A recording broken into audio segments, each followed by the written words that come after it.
Welcome to episode 125 of Real Health Radio. You can find the links talked about as part of this episode at the show notes, which is www.7, so the word all spelled out, seven-health.com/125. Before I jump into this episode, I have an ask for you guys. A couple of times a year, I take on clients, and client work is the core of my business, and it's how I spend the vast majority of my time. And after working with clients for the last decade, I feel confident in saying that I'm very good at what I do. And yes, I help clients with various symptoms, but it's actually much bigger than just removing symptoms. These are struggles that these individuals are obsessed with and are defined by. Their problems have become how they identify and think about themselves. And my clients have often worked with multiple practitioners and are on the verge of giving up. Like, it really isn't uncommon for me to be the fourth or the fifth or the sixth person they've come to. And where I see myself being different to others is by combining science and compassion. I'm evidence-based in what I do and have a strong grounding in physiology and why the body is functioning, how it is. But at the same time, I'm compassionate. I listen to the mental and emotional side of the client's experience and know that these aspects are of equal importance to health as the physical side is. One of the aspects I like most about the work that I do is how positive the process is. Like, people believe that they're going to have to give up so much, that it will be painful in so many ways, but they'll convince themselves that it's better for their long-term health.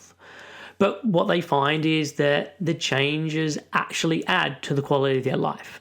They enjoy the changes and their new life. Their physical, mental, emotional health improves now, not in some far-off distant time in the future. And after working together, my clients are able to regain what they thought was impossible.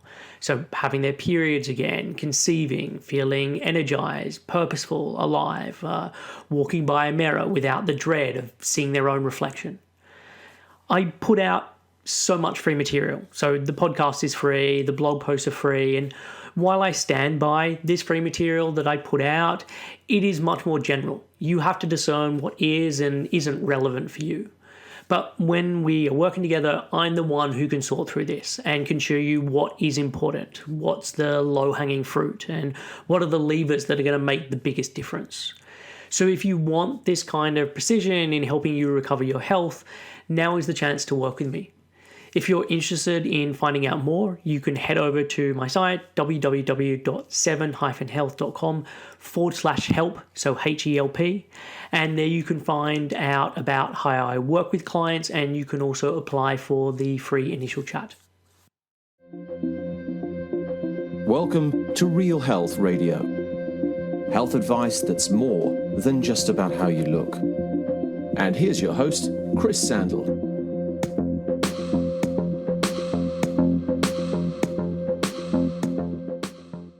Hey everyone, welcome back to another episode of Real Health Radio.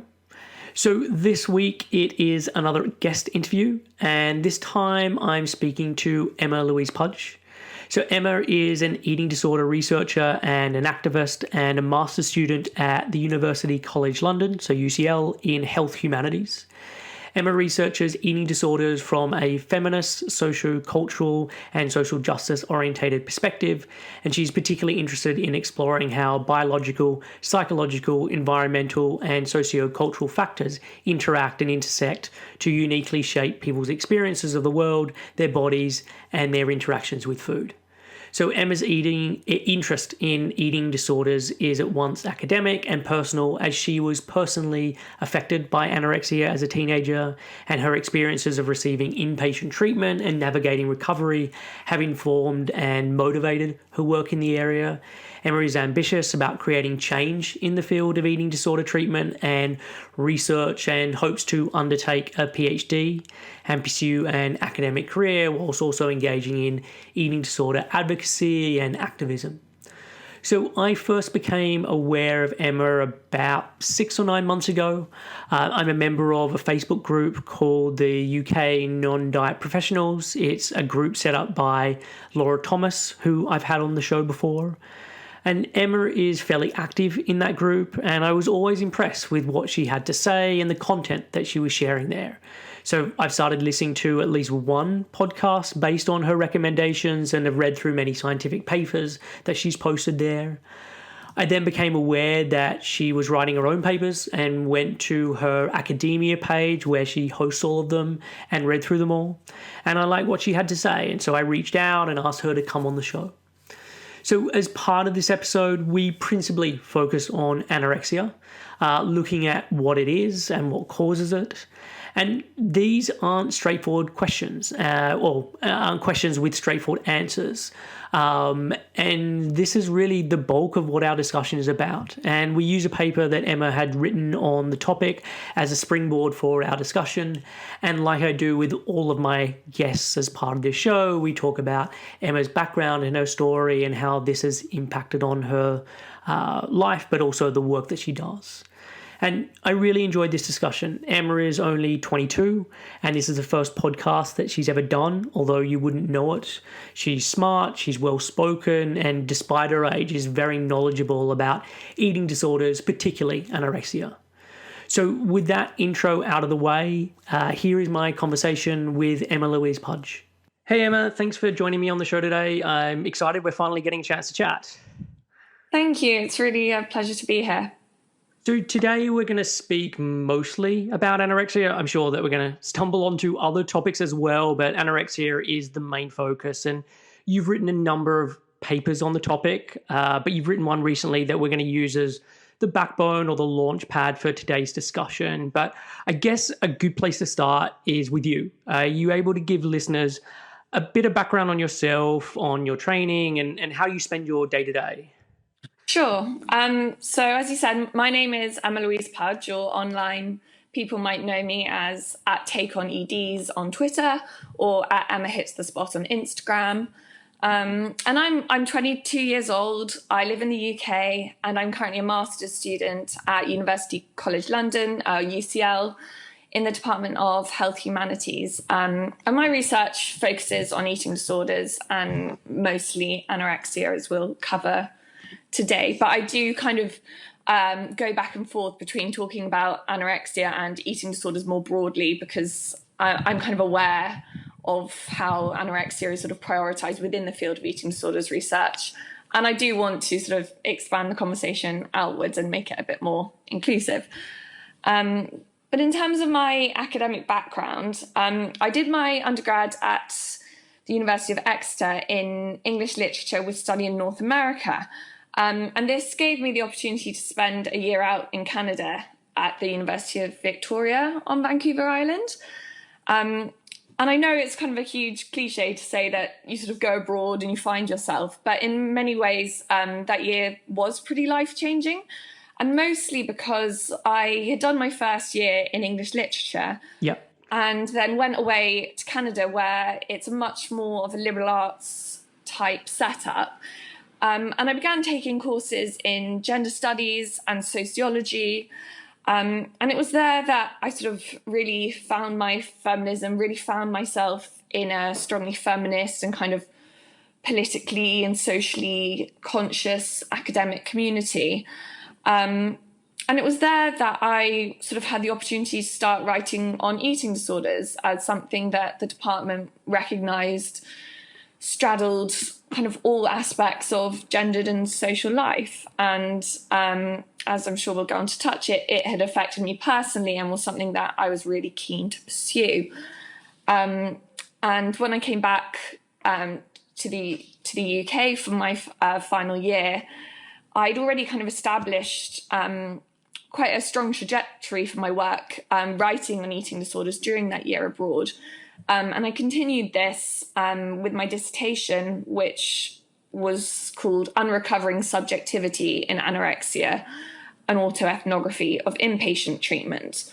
And what this dissertation offered was a kind of account and reanalysis of my own experiences of having had anorexia as a teenager and going into inpatient treatment.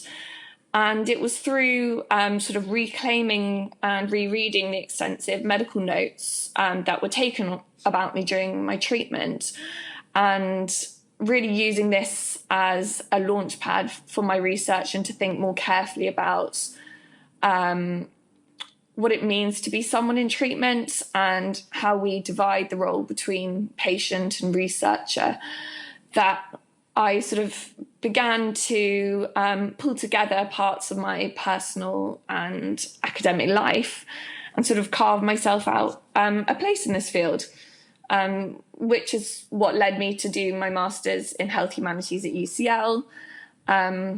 And right now, I'd say my work on eating disorders kind of straddles a number of disciplines, which are supported by the Health Humanities department, including kind of medical sociology, gender studies, and food anthropology.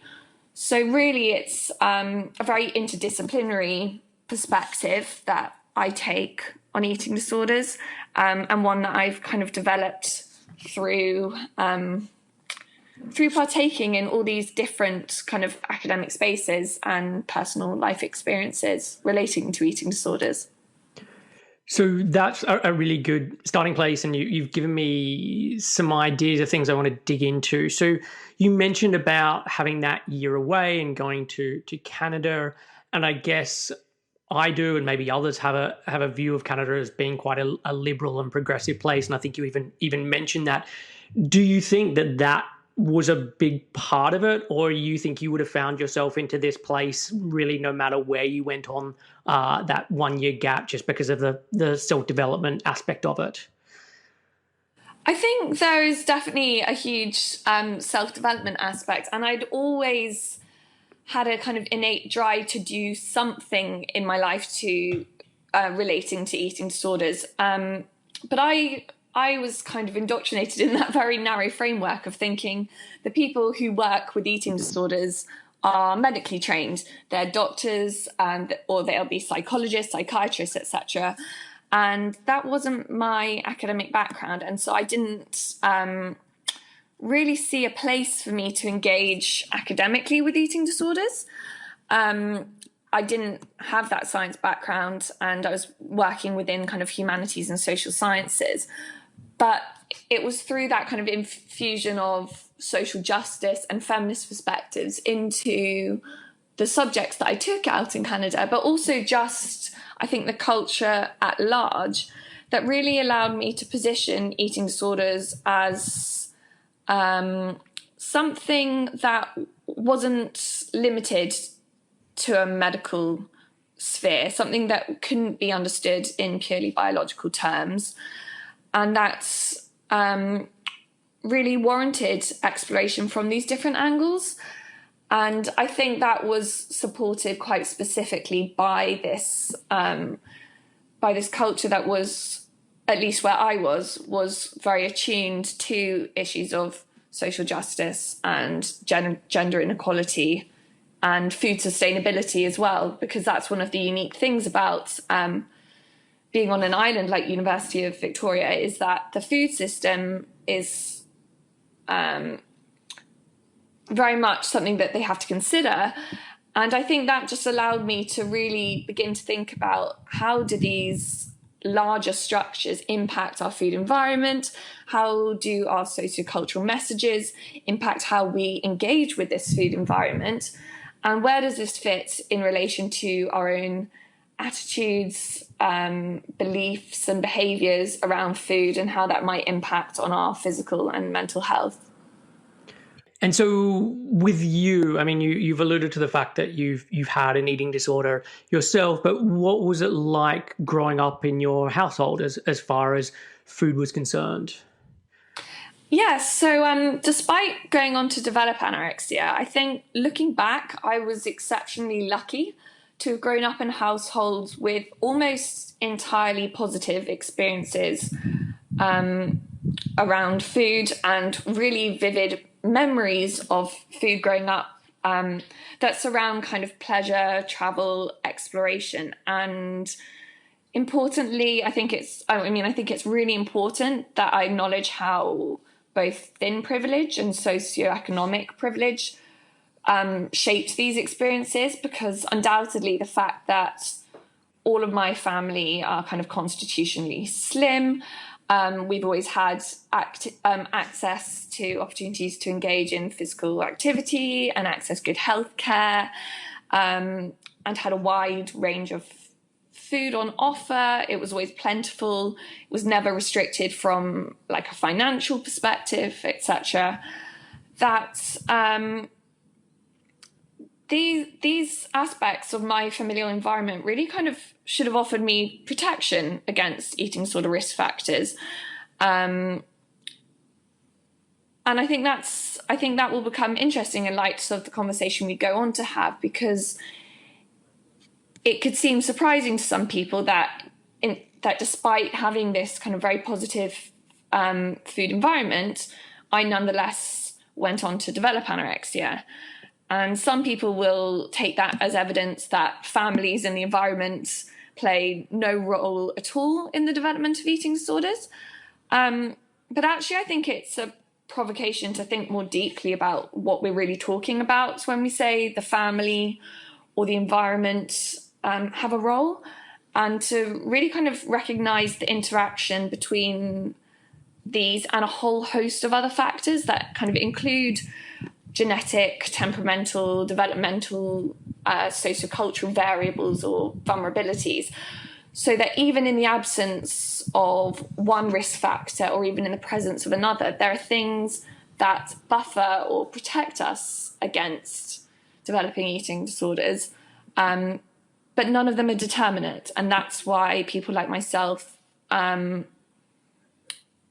may go on to develop eating disorders, and other people exposed to similar levels of risk or with similar levels of genetic vulnerability, for example, could end up with a very different illness or recovery outcome. If that makes any sense. No, it does. It does definitely. And so at what age did you develop anorexia, and how long did that go on for before you, I don't know how you think about the word recovered, but yeah, until you somewhat came out the other side? Sure. So I developed anorexia when I was 15, and rather than kind of experiencing a gradual progression into the illness, through dieting or through kind of weight or shape concerns, I had a very kind of unusually sudden onset. And within the space of about 12 weeks, I went from having what we might consider, a quote unquote fairly normal relationship with food and being in good physical health, to rapidly deteriorating to the point where I was admitted to an inpatient unit for the first time. And looking back, I realized that inpatient stay kind of marked the start of an experience of medical trauma, which again, it didn't cause my eating disorder, but that experience of trauma that is deeply tied up with having had an eating disorder was one of the biggest obstacles to recovery for me, and has had a lasting kind of impact on my health and well-being. But that admission was about 8 weeks in length, and it was really focused on sort of short-term physical stabilization. But when I was discharged, I was probably psychologically and kind of behaviorally sort of even slightly worse off than before. And as is often the case, I struggled to access a kind of continuum of care.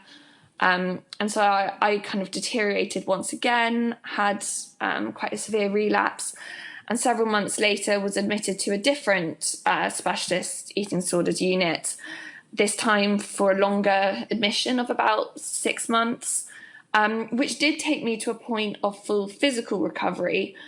But there was a lack of psychological support. There was a lack of preparation for reintegrating in the social world.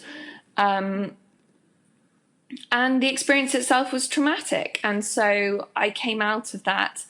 And again, it's a cliche to say that's where the real work of recovery begins.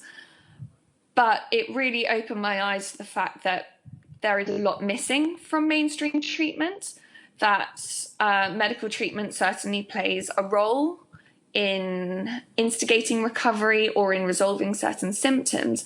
But ultimately, recovery is, at least in my eyes, a process of learning to live in your body and live in the world.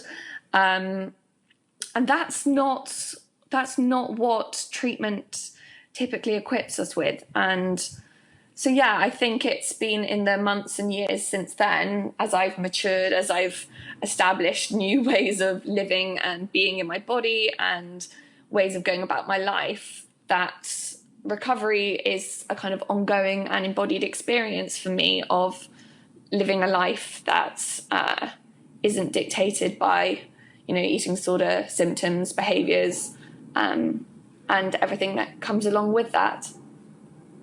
And I mean, what you've described there in terms of the recovery process is actually what I've heard from a number of other guests who I've had on chatting about this. And it's also been my experience when chatting with and working with other clients. For those who went into inpatient, the focus is very much on how do we keep this person alive? How do we stop organ shutdown, etc. And basically, how do we get the food in? But in terms of the relationship with food piece, the relationship with body, the understanding coping skills, the real bulk of it is not dealt with, but it's more dealt with how do we keep this person alive? Absolutely. I think that is a very widespread experience. And I think it would be helpful if, in general, treatment would acknowledge more explicitly that that is their goal and their area of expertise, and that they're often not providing adequate psychological, social, even nutritional support, that it's not tailored, it's not individualized, that it's not integrated with the home environment and the outside world. So that families and people affected by eating disorders have a more realistic expectation of what they can expect from treatment, and also to really mark out the space for other practitioners and other professionals who are able to offer something different. Because I think one of the problems in seeking recovery is that, or seeking treatment, is that this approach, that there's something of a double standard where on the one hand we say that we address eating disorders holistically, and we're often conflating things like physical, nutritional and psychological health, and creating these narratives, these very linear narratives, such as restoring nutritional health will restore physical health, which will restore psychological health, which will restore social well-being. And there are links between those, and they're important links, and that's not to dismiss them. But at the same time, it's a vast oversimplification to say that renourishing someone will resolve all of the physical consequences of their eating disorder, and that a restoration of brain function will automatically lead to better emotional coping mechanisms, and that in turn will allow someone to kind of rejoin this normal, quote unquote, normal social and developmental trajectory, if we haven't also given them other kinds of supports to assist those links being made. And I've done a previous podcast on the Minnesota Starvation experiment, which I think is a really important thing to understand. But I feel that often what gets taken from that, and let me just back up a second, just explain the Minnesota Starvation experiment in very, very short detail. Basically, it happened towards the end of the Second World War, and there were, I think, 36 men who were starved for 6 months to see what would happen, and it was done under the guise, or the reason for it was they thought there was going to be huge amounts of famine and rationing after the war, so they wanted to see what would happen. And when they starved these men, they had all of these symptoms that started to come up as part of it, whether that be physical, mental, emotional, etc. And then when they are able to let them eat freely, they ate a lot of food, they went to a higher weight, and then everything started to come back to normal. And at the end of, I think it was basically a year after the experiment, they were pretty much back to where they started.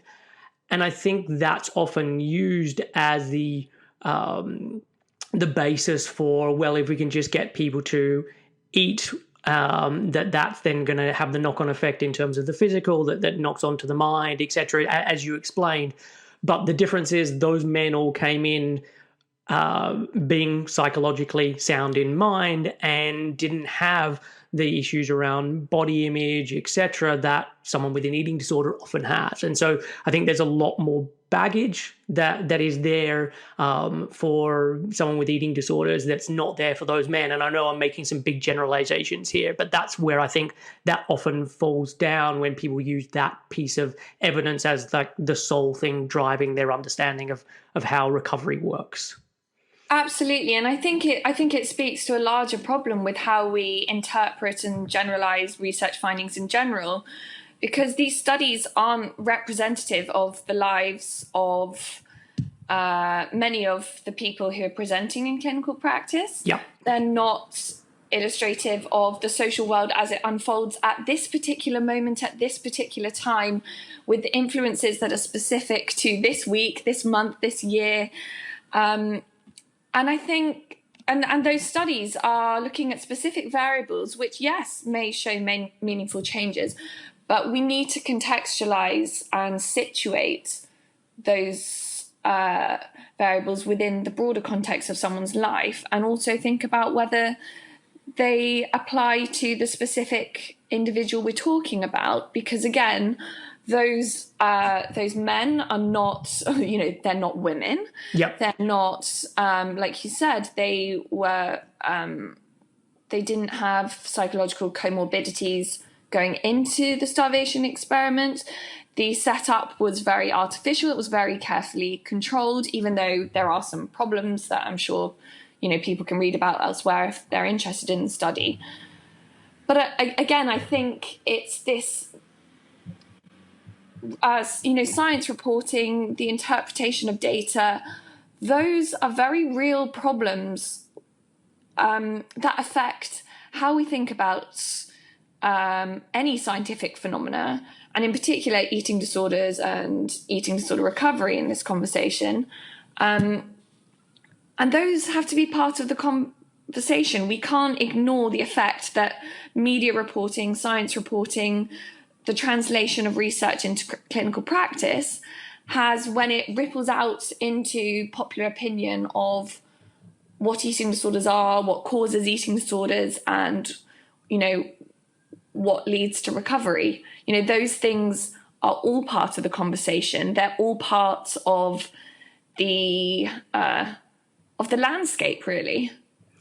And that, is a lot of what your paper is about. So let's get onto that. And as I mentioned at the beginning, a lot of the basis for these questions now are going to be based on that paper. And you get the prize for making me read out the longest and most wordy title for a paper on this podcast.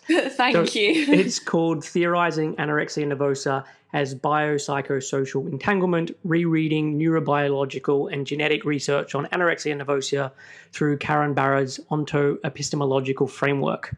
So don't be put off by the title. We're going to make this accessible and relevant. So there are lots of different things that the paper touches on that I want to dive into specifically. But to start with, do you want to give an overview of what the paper is about? Yeah, of course. Thank you for saving me the mouthful of that exceptionally long title. And I'm aware that will probably put people off. But I will, throughout this discussion, hopefully break down what I mean by those different terms and make it a little more digestible. But essentially, at the broadest level, in this paper, I discuss how there's generally this quite broad agreement that anorexia nervosa is biopsychosocial in nature, which is to say that there are biological, psychological, and sociological aspects of anorexia, and that a person's biology, their psychology, and both the physical and social environment all play a role in the development of the disorder. But in practice, in both kind of research and treatment settings, these tend to be treated as very kind of separate areas to be addressed by separate researchers or practitioners specializing in just one of these areas, with very little overlap or communication between them. And as I reviewed the literature on anorexia in writing this paper, it seemed to me that approaching anorexia this way, approaching it in very kind of stratified biological versus psychological versus sociological terms, was actually shutting down some of the most interesting questions about anorexia and didn't provide us with a model that could do justice to kind of the complexity that we were seeing. So this led me to develop a kind of theoretical model of anorexia as biopsychosocial entanglement, in which biology, psychology, and sociocultural factors not only sort of interact with one another, but at a more fundamental level are deeply entwined in such a way that they are kind of entangled, that there is no real division between what is biological, what's psychological, and what's sociocultural.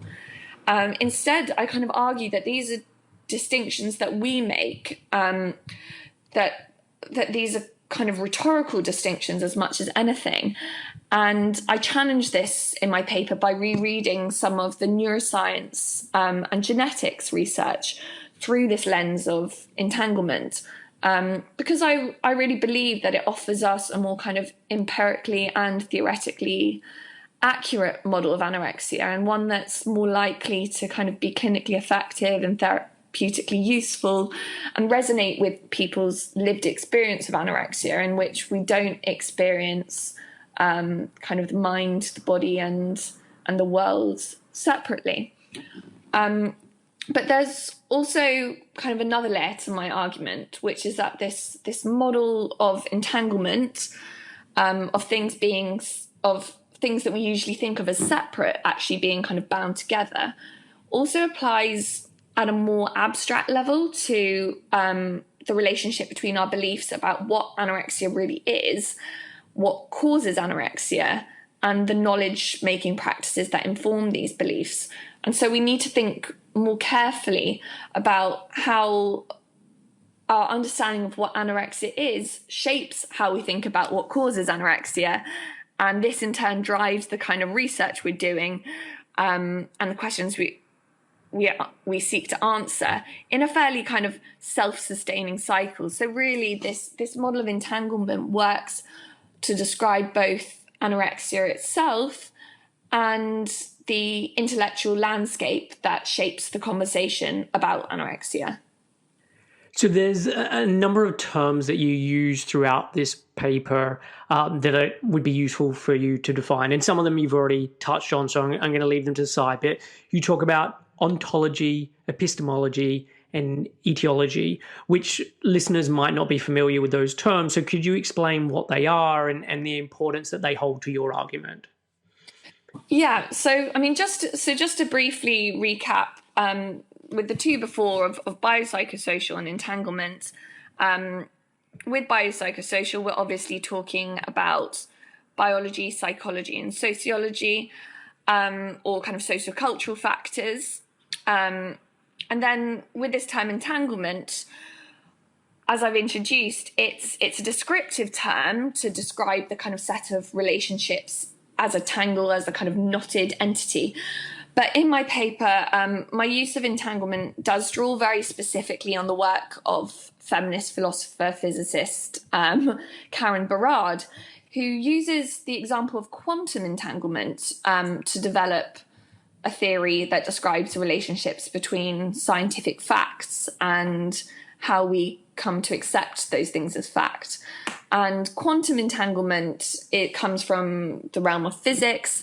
It's a physical phenomenon that occurs when sort of particles are generated, interacted, and share space with one another in such a way that the state of each particle cannot be described independently of the state of the other.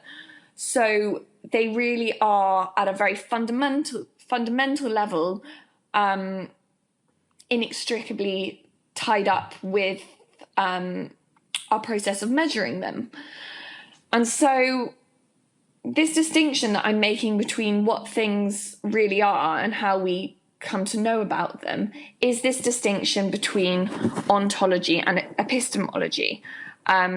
Ontology is what things really are. Epistemology is how we come to know about them.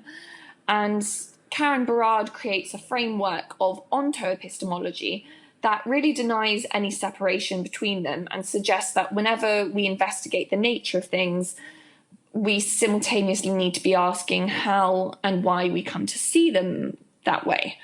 So I know that's kind of a bit of a philosophical detour, but what does this mean in the context of anorexia? Well, what this means when it comes to anorexia is that although we've got decades of research into the illness, we still don't really know what anorexia really is, which is to say there is an ontological question that remains unresolved. And if you ask a range of educated people, what is anorexia? You could get a range of responses describing anorexia as a mental illness, a mental disorder, a mental health condition, a psychiatric illness, a brain-based illness, a coping mechanism, a symptom of underlying distress. And whilst on the surface, all of these definitions respond to the question of what anorexia is, they also conjure up different ideas about what causes anorexia. And this is where we have to think about how cause fits into the equation. And this third dimension of cause is called etiology at a philosophical level. And in the case of anorexia, not only do we not know what anorexia is, we have this unresolved ontological question, we also don't know the exact causes of anorexia. And so that's to say we don't know the exact etiology. And so what I try and do in my paper is acknowledge the contributions of Karen Barrad's discussion of the relationship between ontology and epistemology, but I add in this third dimension to look at how our understanding of what anorexia is tied up with our understanding of what causes anorexia, and these are both simultaneously influenced by the scientific practices that we use to study anorexia. So I'm aware that's quite complicated, but essentially we're talking about this difference between what anorexia is, what causes it, and why we think that way. Okay, so let's see if we can address each of those then. And I know, as you've alluded to there isn't complete answers to any of these things, but starting with anorexia, like what is anorexia? And you can give a clinical definition and then whatever broad definition you think is appropriate, if you can answer that. Sure, I can give it a go, the eternal question.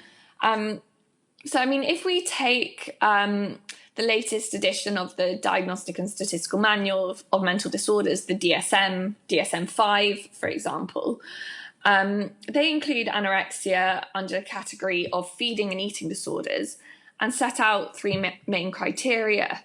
And the first is restriction of energy intake relative to requirements, leading to a significantly low body weight in the context of age, sex, developmental trajectory, and physical health. So this was the first edition of the DSM to remove a specific weight criteria in order to reflect the fact that serious restrictive eating disorders can occur at any weight and affect people at a higher weight who previously would have been bracketed as kind of atypical or received an eating disorder not otherwise specified diagnosis.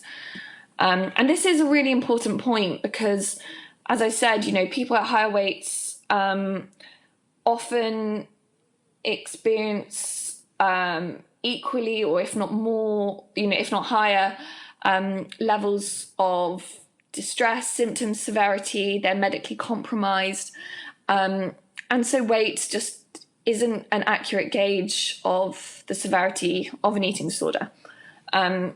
So yeah, that's just an important point to make. Yep, definitely. But within this criteria, the second part is an intense fear of gaining weight or becoming fat, or behaviour that interferes with weight gain. And the third criteria is disturbance in the way in which one's body or shape is experienced and kind of undue influence of weight or shape on self-evaluation. So what the DSM gives us is a definition of anorexia as a mental disorder, specifically a feeding or eating disorder, and it's characterized by a physical state of negative energy balance that is brought on by restrictive behavior and that reflects a negative psychological state. So we have these kind of, those three criteria are broadly a physical criteria, a behavioral criteria, and a psychological criteria. Yep. But what's kind of particularly interesting about the DSM-5 is that just a few weeks before its release, the largest mental health funding body, the NIMH, revealed it would no longer be funding research based on these categories because they couldn't actually identify psychiatric biomarkers that matched up with these symptom-based categories. So really the aim of DSM-5 was to create a biologically validated framework in which we could identify mental disorders at the level of physical biology. And this just wasn't possible in advance of the release of DSM-5, and it was sort of considered a failed project. So instead, the NIMH announced it would go on to develop a new framework called the Research Domain Criteria that would emphasize kind of biology, genetics, brain circuitry, and neurochemistry. And so that was kind of what was going on in the background at large when we began to think about eating disorders in the recent years. But there was already a shift underway in the field of eating disorders towards adopting this kind of biopsychiatric approach.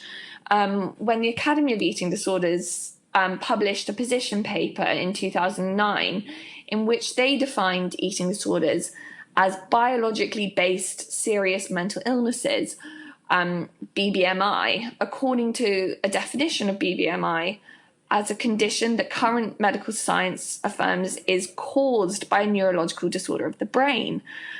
And so what the Academy for Eating Disorders does is provide a definition or an ontological statement of what anorexia is. You know, it's a BBMI, it's a brain-based serious mental illness that cannot be disentangled from their assertion of cause, that it is caused by a neurological disorder of the brain.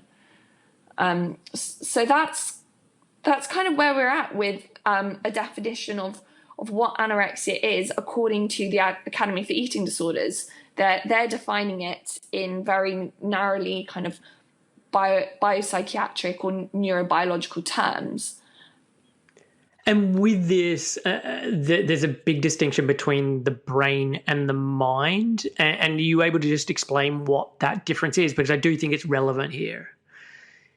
Yeah, so this is really interesting. The Academy for Eating Disorders' assertion that eating disorders are specifically brain-based illnesses, a neurological disorder of the brain and not a disorder of the mind, kind of follows the premise of neurobiology that mind is what brain does.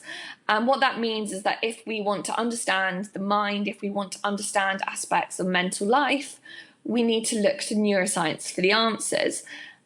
And so on this account, kind of psychological distress, debilitating symptoms, and the behaviors or processes that maintain anorexia should all be able to be traced back to kind of pathological differences in the brains of people with anorexia. And if these are causal, then it's presumed that these differences precede the onset of the disorder rather than being the consequences of self-starvation. But this distinction between brain and mind is at once scientific, but it's also representative of a number of kind of social, political, economic interests that come into play surrounding the presumed importance of kind of physical biology versus mental health or mental life. And, you know, this really has ripple effects onto what kinds of conditions insurance coverage will apply to and where our research funds are going. because the mind has kind of been deprioritized against this kind of new enthusiasm for all things related to the brain, and it's the interest in the brain as very physical matter rather than this kind of abstract or sort of intellectual entity that exists sort of separate from the physical materiality of the body, of biology, of life, really.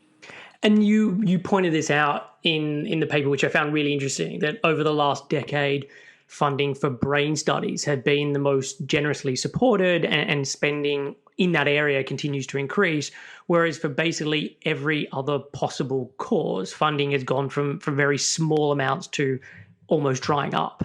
So this is where the funding is going, and this is then obviously how it shapes how we think about anorexia. Is that correct? Yeah, absolutely. I mean, research funding reflects, research funding is always a reflection of a number of kind of social, political, economic priorities. And given that research findings kind of stretch outward into the public sphere through, media reporting, science journalism, etc., to shape how the general public think about anorexia, and in turn kind of shape how institutions and agencies such as governments and funding bodies respond with their policies and with further financial investment. We have this self-sustaining cycle in which narrowly biological understandings of eating disorders are kind of naturalized by this alignment of funding priorities, research outputs, and science reporting. And in my paper, as you said, I cite research by Harris and Steele, who analysed National Institute of Health funding trends over the past decade, depending on whether clinical trials of anorexia used exclusively biological framings of the disorder or biopsychosocial formulations. And what they found is that brain studies were the most generously supported, and the spending continues to rise, whereas biopsychosocial formulated studies start out as the very lowest funded, and this is further decreased. And given that one of the aims of the Academy for Eating Disorders in defining eating disorders as BBMI was to increase their funding,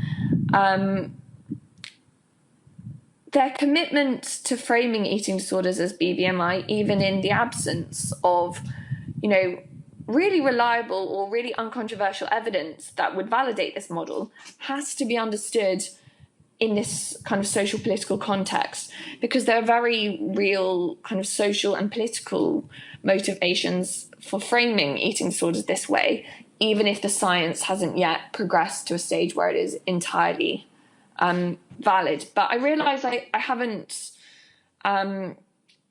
really discussed how biology does or doesn't differ from these other factors in anorexia. So that might be useful. Yeah, definitely.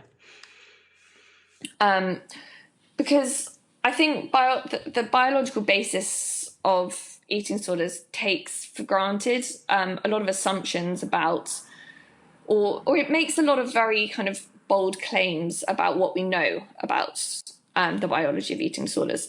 So currently there's kind of increasing evidence in support of neuroanatomical, biochemical, hormonal correlates of anorexia and genetic variations that are found in people with anorexia. But we haven't actually identified any biological factors that we can say with certainty have a causal role.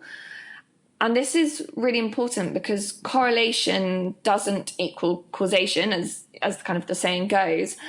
But many scientists will use this argument to dismiss the importance of sociocultural and environmental factors as being relevant when we have substantial evidence to show that these are also correlated with anorexia in very much the same way as the biological and genetic variations that we're finding are correlated.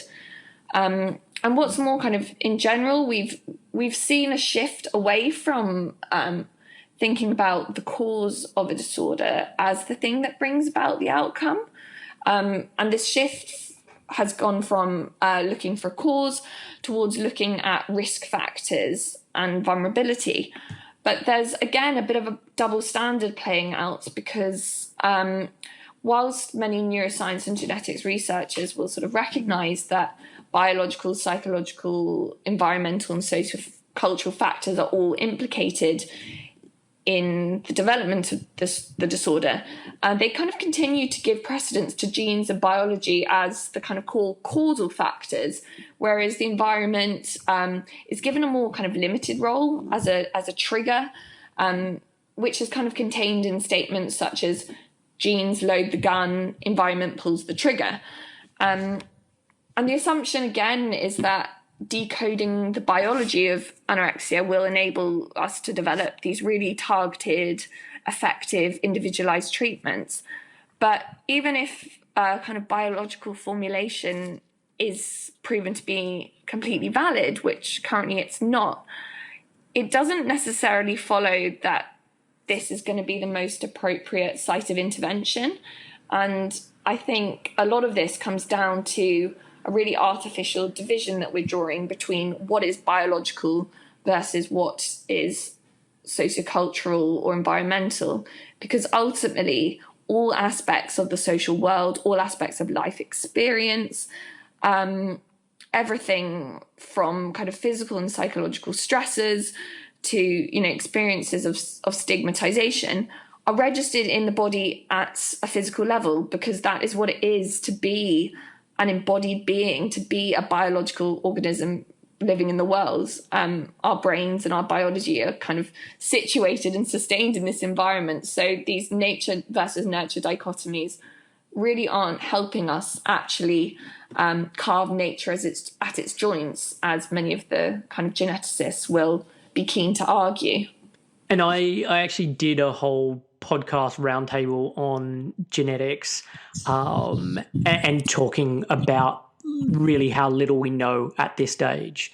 And even what we do know, it's looking at risk factors. So it might increase it by twofold or tenfold or whatever, as opposed to being causal. And so, at this stage, we just don't know very much about genetics, despite what is often get presented about. We can take your genetic code and we can tell you the best diet for you to eat, or we can tell you all of these different things. At this stage, we can't do any of that. And we might get to a stage where we can never do that because, as you say, it's not just what the genes are, it's how that interacts with the environment, life experience, etc. Yeah, absolutely. And I think one of the most interesting things we're contending with here is that the popular uptake of these kind of genetic explanations of eating disorders is in part a kind of backlash against these really reductive messages that have contributed to kind of the stigmatization of eating disorder sufferers and their families. Messages such as families cause eating disorders, that media influences, beauty ideals, thinness ideals, etc., cause eating disorders. And these messages are sort of taken to be representative of the sociocultural perspective. They're taken to be entirely non-biological.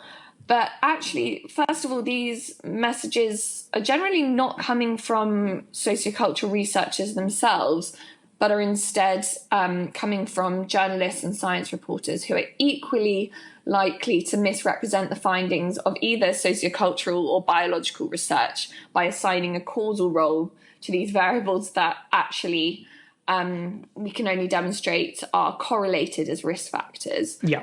But it's also interesting that I think it's here that we have space to question the division between what is biological versus sociocultural at a more fundamental level. Because, if we take what might seem on the surface to be a kind of purely biological explanation of eating disorders, such as eating disorders are principally caused by energy deficit,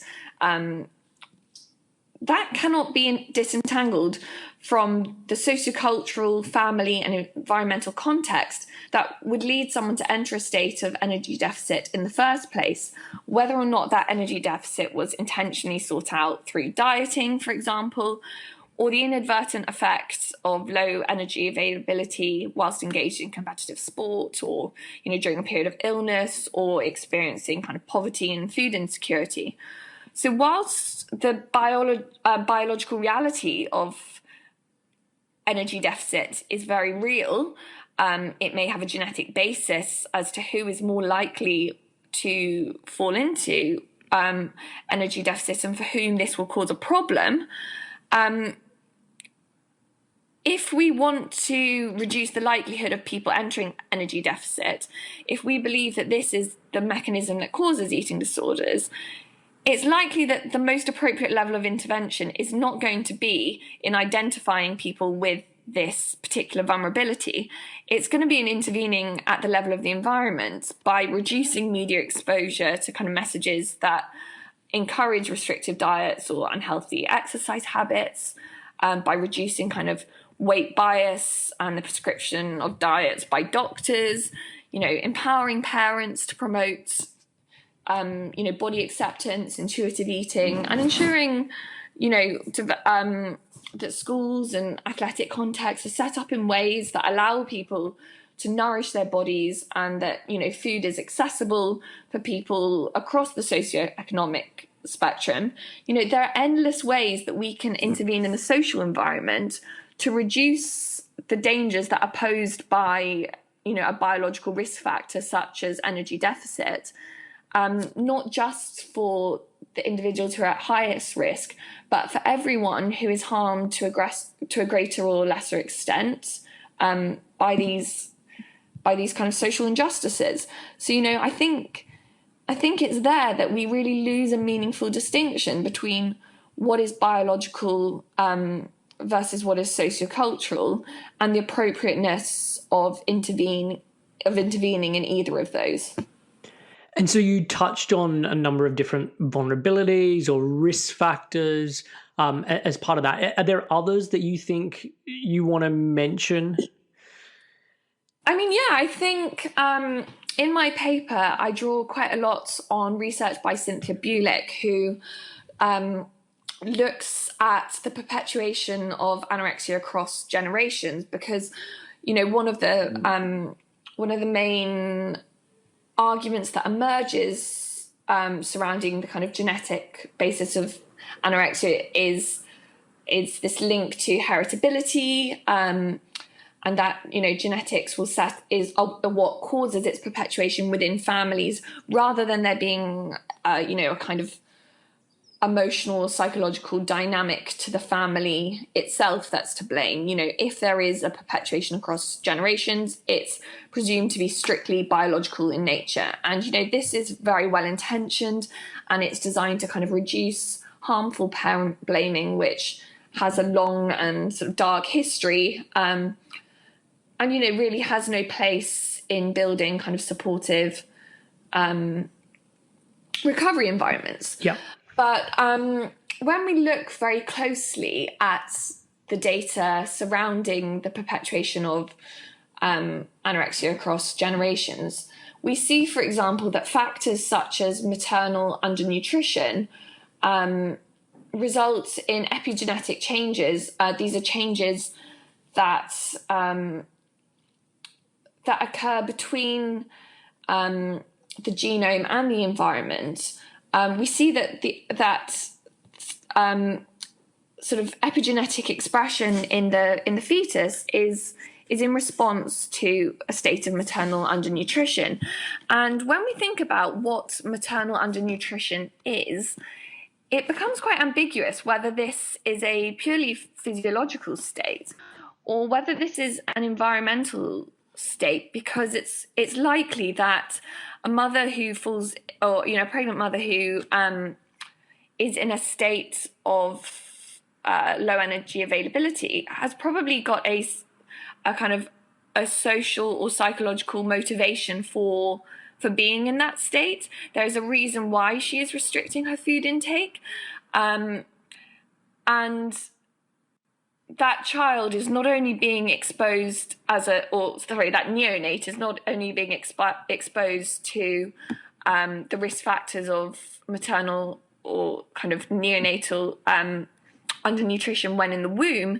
They're probably being born into a household in which the main parent, or or at least the mother, is possibly more vulnerable to perpetuating messages about about dieting, about nutrition, and may inadvertently express their own anxieties. And that is not to blame. This is often taken as a parent blaming kind of exercise, which really isn't the role of identifying that as a risk factor at all. Rather, I think it's a really wonderful opportunity for us to think about how we can intervene in postnatal support, for example, to help mothers, and prenatal support to help mothers ensure that they meet their nutritional needs during pregnancy, that afterwards they are in a psychologically stable state, and that they feel equipped to raise their children, using non-restrictive feeding practices, and that they're supported, both with their own struggles and the potential vulnerability that may be conferred to their child through both genetic and environmental factors and the interaction between them.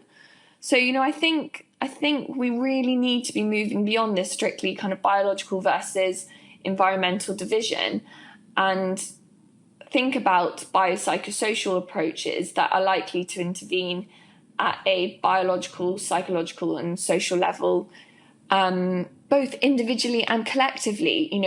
To intervene for specifically vulnerable individuals in their family systems and for our society at large. So, that's where this model of entanglement really works to expand the conversation and at the same time hold it all together, bring it all together, and insist that we take anorexia seriously as biopsychosocial entangled phenomena. If that resonates with the listeners at all.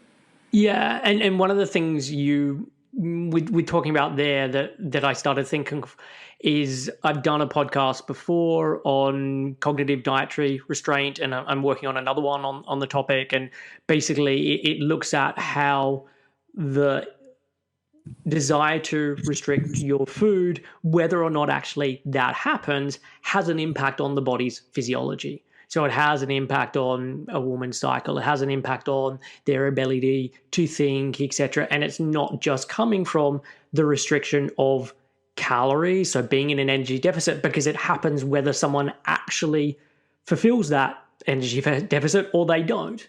And so, it just made me think about that both when the child is around and seeing that versus when the child is in utero, and how it's probably not just the level of calories, but can also be the mother's thinking as well during that stage. Absolutely. And we have this in other areas when we look at how poor health outcomes are perpetuated across generations in other marginalized communities, in communities that have experienced kind of racial oppression, for example. And epigenetics is really leading the way in this area. And again, in relation to eating disorders, I think weight stigma is another really interesting example of something that we think about as being a set of beliefs or attitudes, something that's mental or intellectual in nature and doesn't have any kind of real physical consequences. But actually, when we think about how weight stigma operates in the world, it is biologically embodied through the behaviors that weight stigma may lead to, such as, dieting, weight suppression, exercise abuse or exercise avoidance. But it's also biologically registered in the effects of stress, the effects of stress that are caused by the social and psychological experience of weight stigma. So we see, these kind of mental or abstract entities becoming embodied in very real ways through this interplay of, of the body, the brain, and the environment. And so our discussion really has to include, every level, every aspect. There isn't a strict division. And so the final question I want to ask, because I know we've covered quite a lot here, is in our exchange as preparation for this podcast, when we were working out what we'd like to cover, you said a lot of my work is challenging the very concept of recovery and what it means to be recovered. And so I know we touched on this a little bit in terms of your comments earlier on, but I would love to hear how you think about this and how you think about recovery. Sure. I mean, I think my frustration with the concept of recovery is, it's less scientific and it's more motivated by a kind of sense of social injustice, because I think it's a real privilege to be able to identify as recovered, to be able to identify it as recovered according to the versions of recovery idealized in research, means that you have to belong to a very limited group of people who the medical community, first of all, recognized as having an eating disorder in the first place, and who they'll then also recognize as having rejoined, a very normative physical health, weight, psychological and developmental trajectory that assumes that there is a correct, a better, a healthiest way to be in one's body or to be in the world.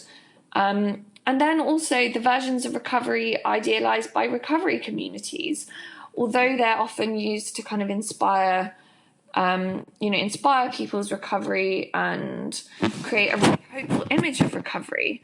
I think these communities set up an expectation that eating disorder recovery is the endpoint of suffering for people. And it is obviously the idea of eating disorder recovery is it's the end of their suffering relating to food and their body and exercise, etc. But people who've experienced eating disorders may also be subject to other kinds of kind of psychological and social suffering because of medical comorbidities, because of trauma that they experienced and possibly led to the eating disorder, and maybe because they live in a marginalized body, and those things may not necessarily get better with recovery, as I spoke about earlier. And I think it's really important to make space for those narratives too, and really allow people to define recovery for themselves in more flexible ways, rather than imposing definitions of recovery onto people that assumes kind of very normative and very idealized standards about what it means to live a good life and to be well. So yeah, I think that's really why I wish to challenge the concept of recovery and make it something that people can offer their own lived experience on. And I mean, I think it also links into what we talked about in terms of recovery after an inpatient experience versus recovery in a different, more broader sense. I find that just because people get over their issues around food and get over that along a continuum, whatever that really means, that doesn't necessarily take away struggles they have with their family or in social situations or all of the other things that are the messy parts that make us human. And I do think that, again, too much gets tied up into once I get over this eating disorder, everything else will be repaired and recovered, when actually they are, yes, part of the same issue, but they're also separate issues. Absolutely. And I think that's where we again need to kind of expand the continuum of care and recognize that our current models of eating disorder treatment are limited, and that people may need to access other kinds of support, other kinds of and that's not necessarily medical support, that's social support, that's family support, and that other broader kind of social and political changes are necessary for people to, live their best lives. Not everything can be resolved in the doctor's office or in a therapist's office. We live in a world where there are very real structural problems. And I think we really do a disservice to people when we tell them that they're essentially failing at recovery because they continue to be impacted by structures and negative experiences and messages that are not confined to their individual biology, psychology, or social attitudes. This is where a broader perspective allows us to move beyond blaming individuals, and is, I think, one of the key contributions of moving away from seeing individual biology as the target for our treatment and prevention efforts towards kind of addressing systems at large. Perfect. So look, this has been a fantastic conversation. I really loved getting into kind of the details with you around this stuff. Before we finish up, where can people be going to find out more information about you, whether that be on social media or a website? Is there anywhere you want to direct people towards? Yeah, of course. I'm very active on Twitter at at symbol take on EDs. And you'll find me tweeting there about all sorts of things related to eating disorders, relating to food culture, social justice issues. And I'd be very happy for anyone to engage with me on that platform. I can also give you a link to my profile on academia.edu, which is an open access site where I publish some of my papers. Again, these aren't papers that are published in journals. I'm only a master's student midway through their degree. But I'd be, very happy for people to read those and to contact me about them. And I'll give you my email address as well, which you can include in the show notes. Perfect. And then, I would really like to thank the community of people who are interested in eating disorders, in issues related to food, bodies, and weight, for being a very open-minded space on the whole, and being open to conversations across disciplinary borders and between patients and researchers, between parents and advocates, etc. So I'd love to continue the conversation with anyone from any background, really, and would encourage them to reach out to me. Perfect. Well, look, as I said, this has been a fantastic conversation. Thank you so much for coming on the show. Thank you so much for having me. It's been a real pleasure. So I hope you enjoyed that conversation with Emma Louise Pudge. As I mentioned at the top of the show, I'm taking on clients again. If you're interested in finding out more, head over to www.7-health.com/help. There you can read more about how I work with clients and apply for a free initial chat. Thanks for listening